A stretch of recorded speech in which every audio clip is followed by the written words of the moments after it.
يا رسول الله حقا.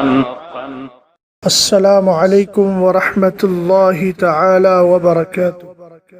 احمدک یا اللہ واصلی واسلم علیک یا رسول اللہ، اما بعد فاعوذ باللہ من الشیطان الرجیم، بسم اللہ الرحمن الرحیم۔ رضی اللہ عنہم ورضوا عنہ، آمنت باللہ صدق اللہ العظیم۔ درود پاک کا ورد کر لیں۔ اللہ رب محمد صلی اللہ علیہ وسلم، نحن عباد محمد صلی اللہ علیہ وسلم، صلاۃ و سلام علیک یا رسول اللہ صلی اللہ تعالی علیہ وسلم۔ کام وہ لے لیجئے تم کو جو راضی کرے، ٹھیک ہو نام رضا تم پہ کروڑوں درود۔ آج کی اس مختصر سی کلپ میں مجھے خلیفہ ثانی حضرت سیدنا فاروق اعظم رضی اللہ تعالی عنہ کی شہادت باسعادت کی اس پاکیزہ ساعت کے موقع پر گفتگو کرنا ہے۔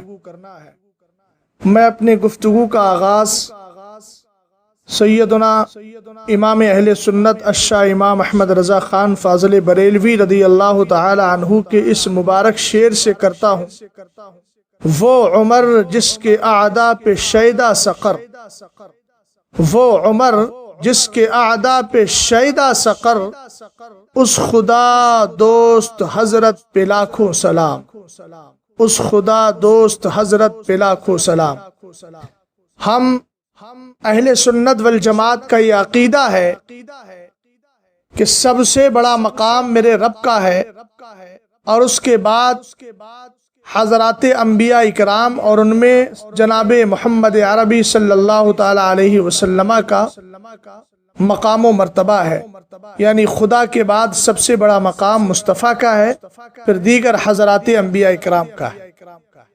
اور کوئی امتی بڑے سے بڑا غوث، ولی، قطب، شمع ولایت، صاحب رشد و ہدایت کوئی بھی ہو، کسی نبی کے مقام و مرتبے کو نہیں پہنچ سکتا، اور اگر کوئی ایسا کرتا ہے تو وہ ایمان سے خارج ہے۔ اس کے بعد جو مرتبہ آتا ہے وہ رسل ملائکہ کا آتا ہے۔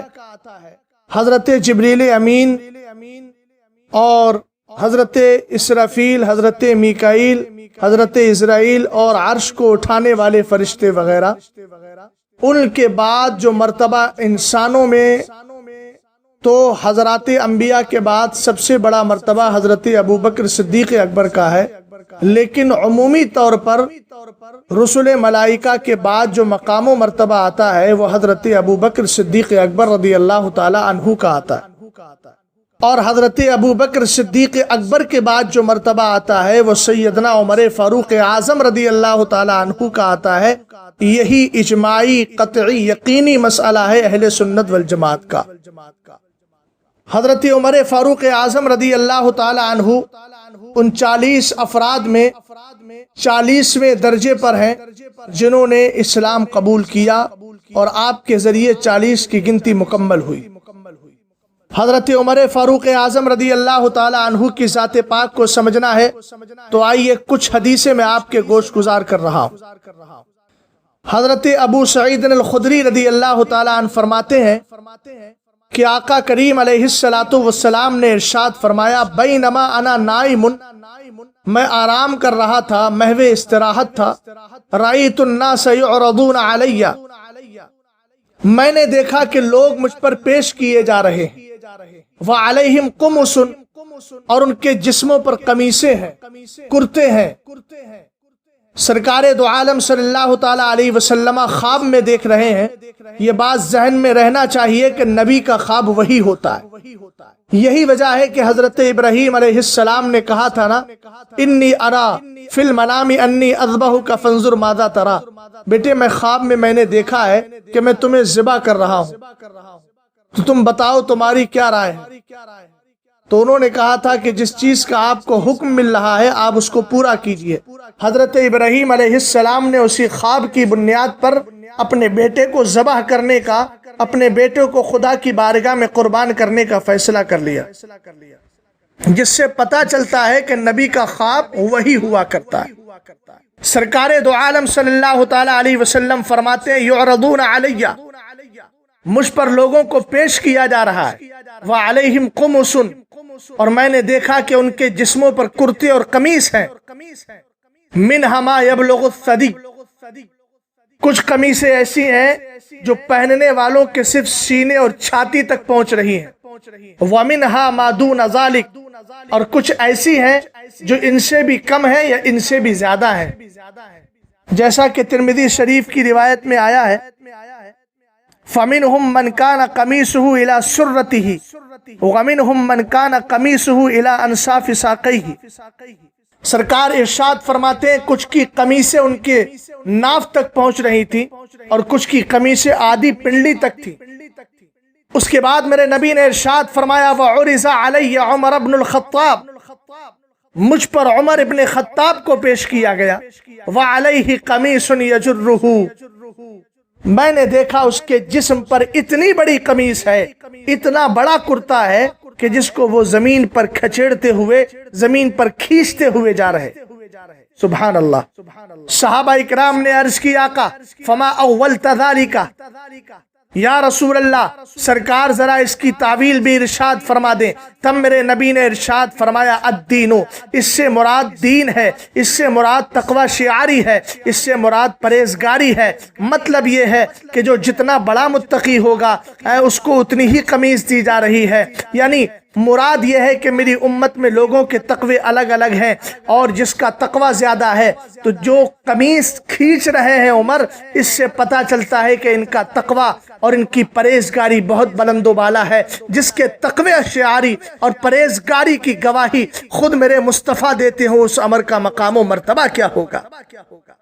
ایک اور مقام پر حضرت عبداللہ ابن عمر رضی اللہ تعالی عنہ نے اس روایت کو لیا، بیان کیا، وہ فرماتے ہیں سمعت رسول اللہ صلی اللہ علیہ وسلم یقول، میں نے آقا کریم علیہ السلام کو فرماتے ہوئے سنا، بین انا نائم، کہ میں آرام کر رہا تھا، اتیت بقدح لبن، تو میرے پاس دودھ کا ایک پیالہ لایا گیا، فشربت، تو میں نے پیا، اور پینے کے بعد کیفیت کیا ہوئی، حتی انی لا اری الرئی یخرج فی اسفاری، میں نے دیکھا کہ اس دودھ کی جو سیرابی کا اثر ہے وہ میرے نخونوں میں ظاہر ہو رہا ہے۔ ثم اعطیت فضلی عمر بن الخطاب، فرماتے ہیں پھر میں نے اسی پیالے کا بچا ہوا حصہ عمر بن خطاب کو دے دیا۔ صحابہ اکرام نے عرض کی آقا فما اولتہ یا رسول اللہ، اے میرے آقا اس کی تعویل ارشاد فرما دیں۔ سرکار نے ارشاد فرمایا العلم، مراد اس سے دین کا علم ہے۔ اب یہاں تشبیہ جو دی گئی خواب میں کہ دودھ پلایا گیا، تو دودھ سرکار دو عالم نے نوش فرمایا، پھر حضرت عمر ابن خطاب رضی اللہ تعالی عنہ کو دیا۔ تعویل سرکار فرما رہے ہیں العلم، اس سے مراد علم ہے۔ اب وجہ کیا ہے، دونوں میں مناسبت کیسے ہوگی؟ آپ جانتے ہیں کہ جب بچہ پیدا ہوتا ہے تو اس کی اولین غذا، سب سے پہلی غذا جو ہوتی ہے وہ دودھ ہوا کرتی ہے، اور روح کی سب سے پہلی غذا علم ہوا کرتا ہے۔ سرکار دو عالم صلی اللہ تعالی علیہ وسلم کے ان صحابی خلیفہ دوم حضرت عمر بن خطاب رضی اللہ تعالی عنہ کی شان کو اگر سمجھنا ہے تو دیکھیں، یہ وہ عمر ہیں جن کی زبان پر اللہ تعالی نے حق کو جاری فرمایا، یہ وہ عمر ہیں جن سے ملائے اعلیٰ کے فرشتے بات کرتے ہیں، یہ وہ عمر ہے جن کی زبان پر جو آ جاتا ہے اللہ تعالیٰ اس کو سچ فرما دیا کرتا ہے۔ حضرت ابو ہریرہ رضی اللہ تعالی عنہ جن کی حدیث کو امام بخاری اور مسلم دونوں نے روایت کیا ہے، سرکار دو عالم صلی اللہ علیہ وسلم ارشاد فرماتے ہیں وَلَقَدْ كَانَ فِي مَا قَبْلَكُم مِّنَ الْأُمَمِ مُحَدَّثُونَ فَإِن يَكُن فِي أُمَّتِي أَحَدٌ فَإِنَّهُ عُمَرٌ۔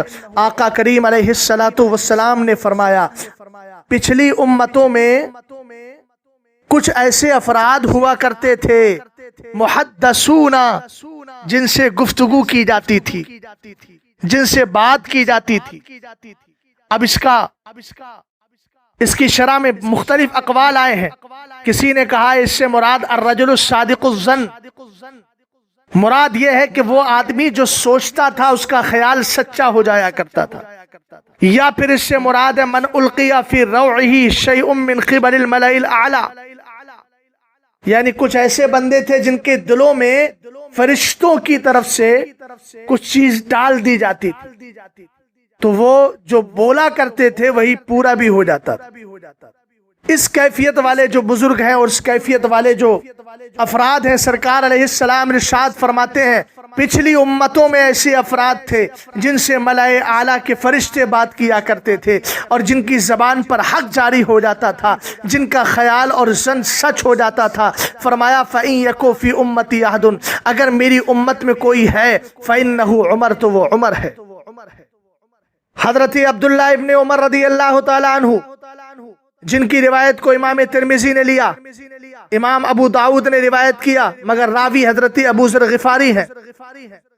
فرماتے ہیں آقا کریم علیہ السلام نے ارشاد فرمایا ان اللہ تعالی جعل الحق علی لسان عمر، اللہ تعالی نے عمر کی زبان پر حق کو جاری فرما دیا، وقلبہ، اور اس کے دل پر بھی حق کو جاری فرما دیا.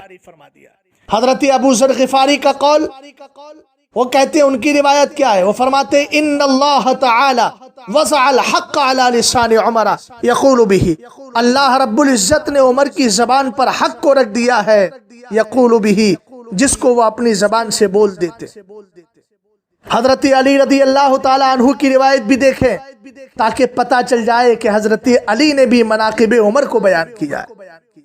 جو مولائی کی زبان بولتے ہیں ان بدبختوں کو سوچنا چاہیے کہ جس علی نے حضرت عمر فاروق اعظم رضی اللہ تعالی عنہ کا ذکر کیا، ان کے فضائل میں سرکار کی حدیثیں روایت کی ہیں، اس علی کی محبت کا تقاضا یہ ہے کہ جب علی سے محبت کرتے ہو تو علی کے بھی جو پہلے دوسرے خلیفہ ہیں حضرت عمر فاروق اعظم، ان سے بھی محبت کرو.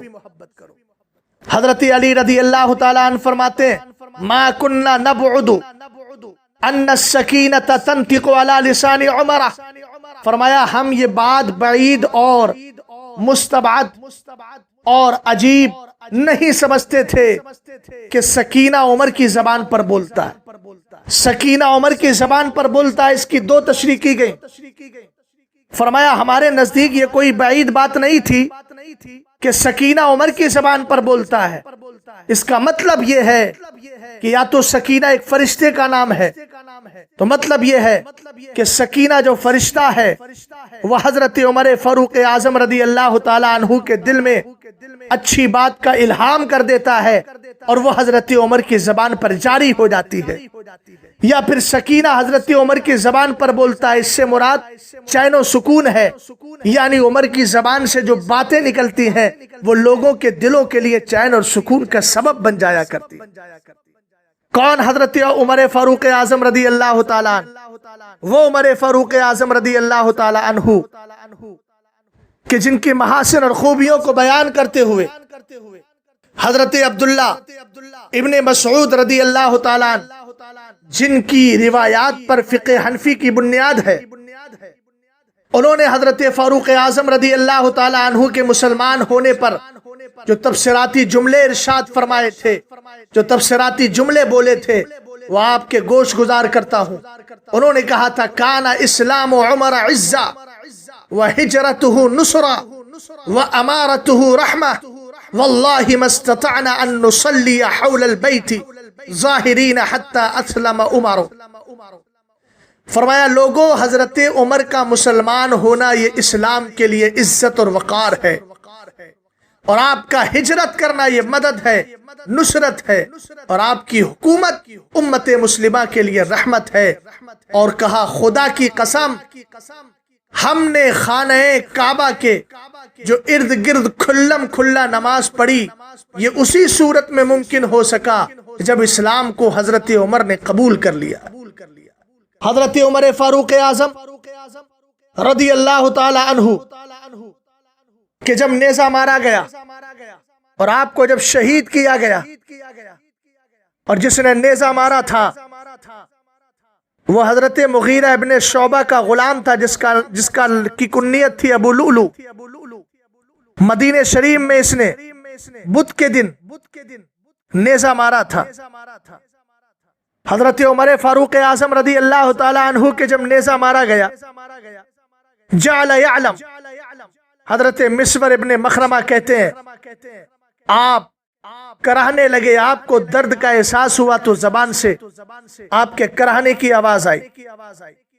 حضرت عبداللہ ابن عباس میرے نبی علیہ السلام کے سگے چچا زاد بھائی، وہ کہتے ہیں وَكَأَنَّهُ يُجَزِّعُهُ یا امیر المومنین، یعنی حضرت عمر فاروق اعظم رضی اللہ تعالی عنہ کی زبان سے جب درد و علم کا اظہار ہوا، تکلیف کا اظہار ہوا، تو حضرت عبداللہ ابن عباس نے کہا کہ اے امیر المومنین، آپ بھی گھبرا رہے ہیں، آپ بھی گھبرا رہے ہیں۔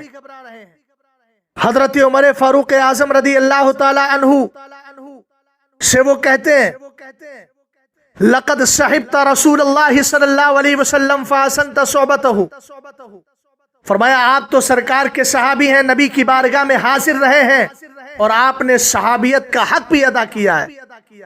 ثم فارقک وهو عنک راض، سرکار جب دنیا سے تشریف لے گئے تو عمر آپ سے وہ راضی تھے۔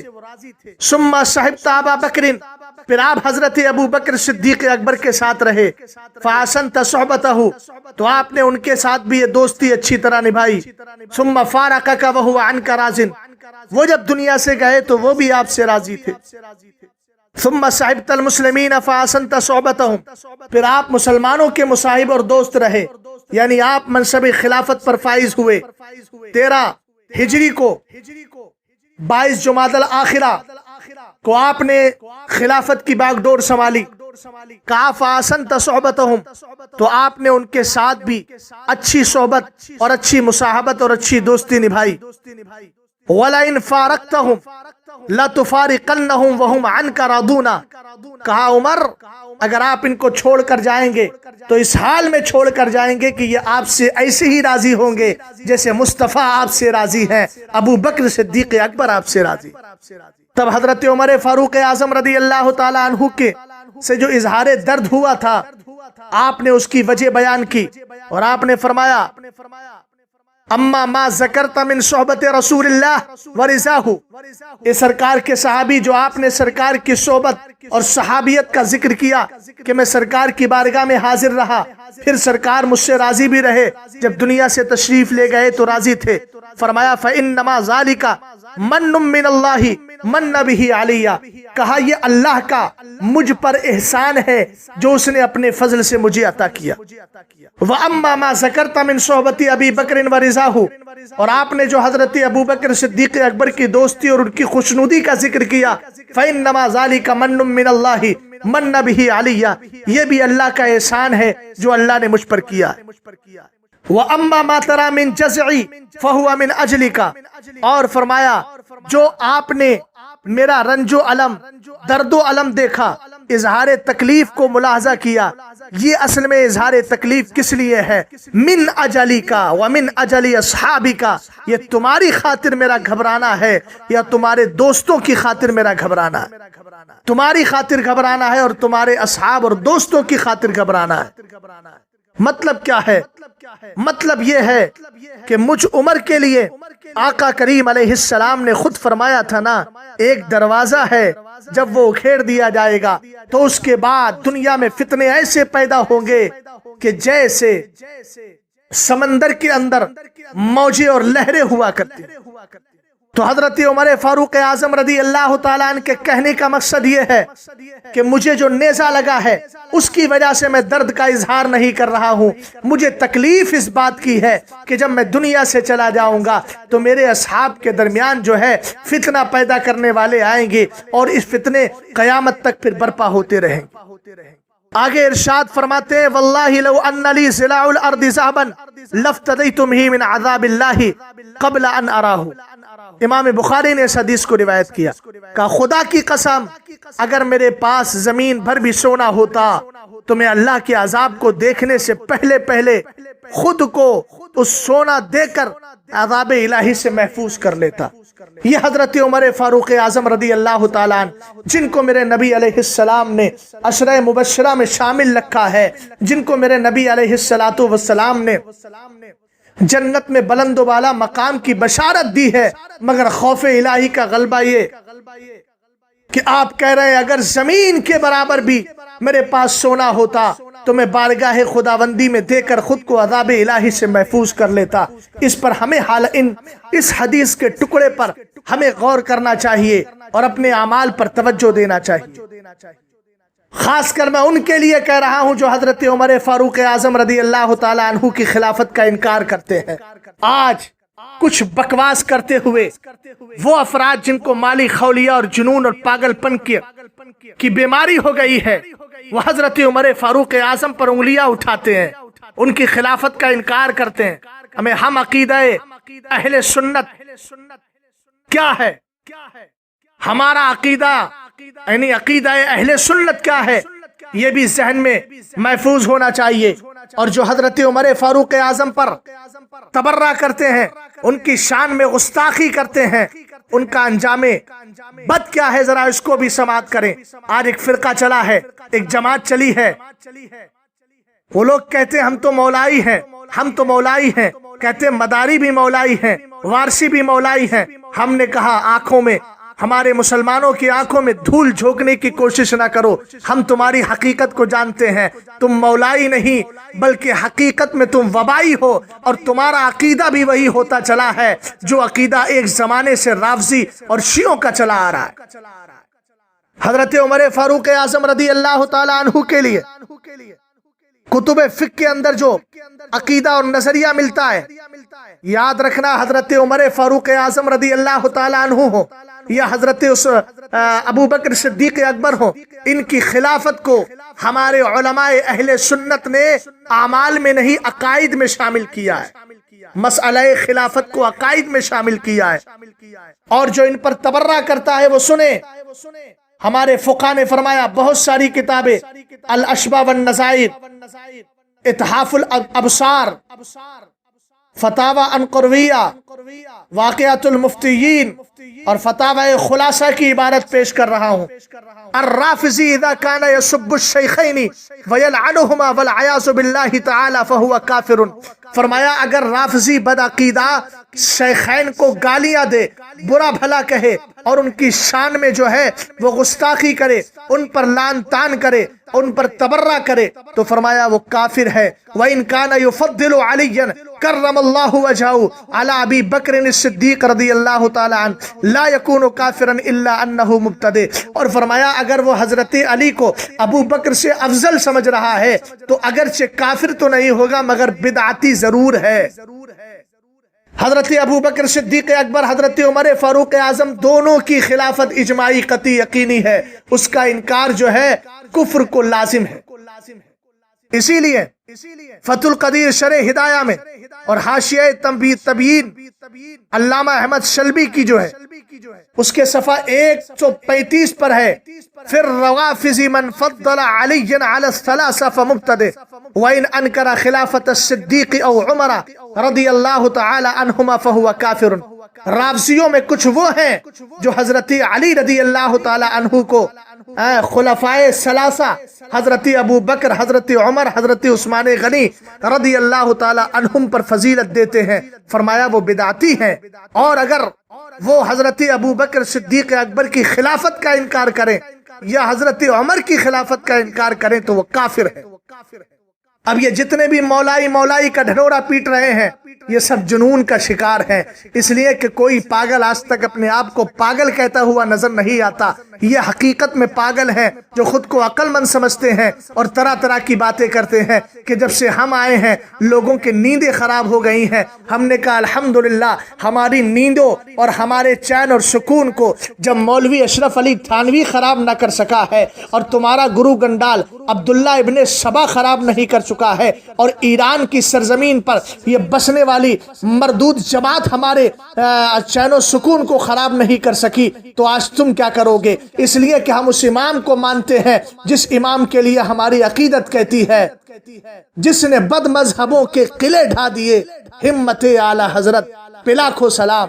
الحمدللہ ہمارے پاس علم، آگاہی، شعور، معرفت اور دینی علوم کا ذخیرہ ہمارے امام کے ذریعے ہمیں ملا ہے، بفضلہ تعالی ہم ہر مخالف ہوا کا ڈٹ کر مقابلہ کرنے کے لیے تیار ہیں۔